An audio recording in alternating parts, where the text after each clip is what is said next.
আজ আমি এগ মিল পরোটা রেসিপি নিয়ে হাজির হয়েছি।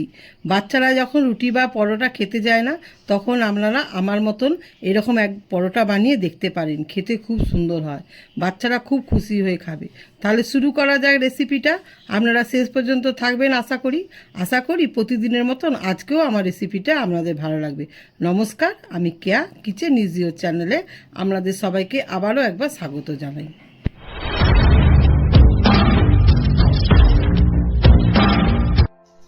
এগ মিল্ক পরোটা বানানোর জন্য আমি এখানে ময়দা নিয়ে নিচ্ছি। আমি আমার পরিমাণ মতন ময়দা নিয়েছি, আপনারা আপনাদের পরিমাণ মতন ময়দা নেবেন। এর সঙ্গে অল্প পরিমাণে নুন দেবো, আর অল্প পরিমাণে চিনি দেবো, সাদা তেল দেবো, দিয়ে ভালো করে মিশিয়ে দেবো। ভালো করে মিশাতে হবে। নুন, চিনি আর তেলটা ভালো করে মিশিয়ে নিয়েছি। এখানে আমি একটা ডিম নিয়েছি, এই ডিমটা এর সঙ্গে মিশিয়ে নেব।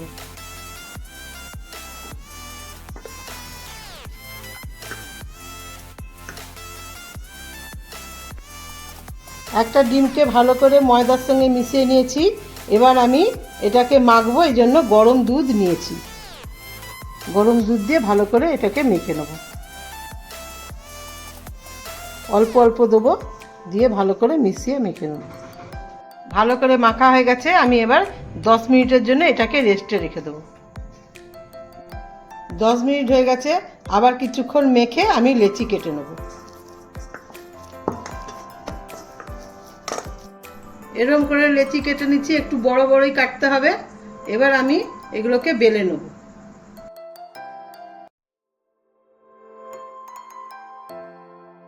পরোটা বানানোর জন্য আমি একটা লেচি নিয়ে এরকম পাতলা করে বেলে নিয়েছি, একটু বড় করেই বেলতে হবে।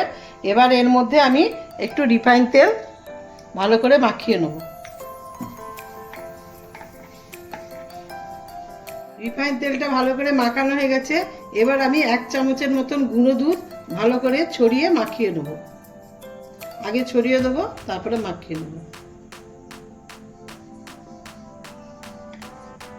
রিফাইন তেল আর গুঁড়ো দুধ ভালো করে পরোটার ওপর লাগানো হয়ে গেছে।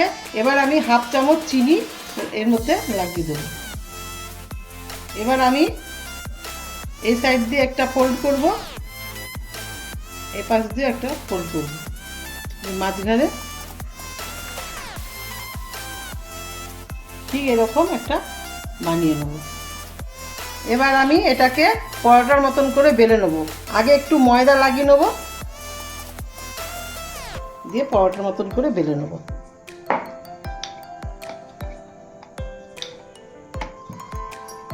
এবার আমি পরোটা বানিয়ে নেব।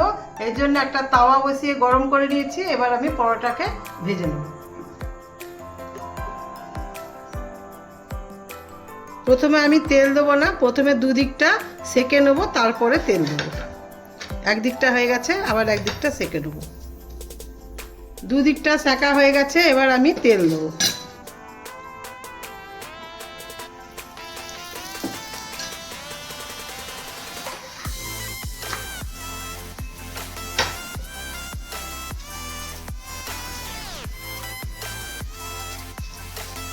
খুব অল্প তেল দিয়েই ভাজবো, খুব অল্প পরিমাণে তেল দেবো।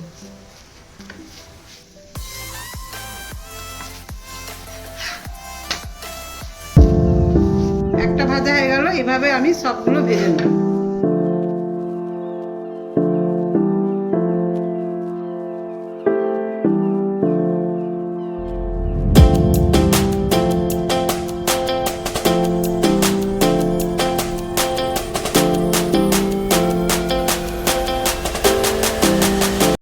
তো এগ মিল পরোটাটা কত সহজেই বানানো হয়ে গেল। আপনারা বাড়িতে বানিয়ে দেখবেন, আর আমাকে কমেন্ট করে জানাবেন কেমন লাগলো আপনাদের ভিডিওটা। আর যদি আমার ভিডিওটা ভালো লেগে থাকে তাহলে ভিডিওটাকে লাইক এবং শেয়ার করে দেবেন। আর নতুন বন্ধু হলে চ্যানেলটাকে সাবস্ক্রাইব করে আমার সব ভিডিওগুলো দেখবেন। তাহলে আজকের মতন আসি, আবার দেখা হবে পরের রেসিপিতে। ধন্যবাদ।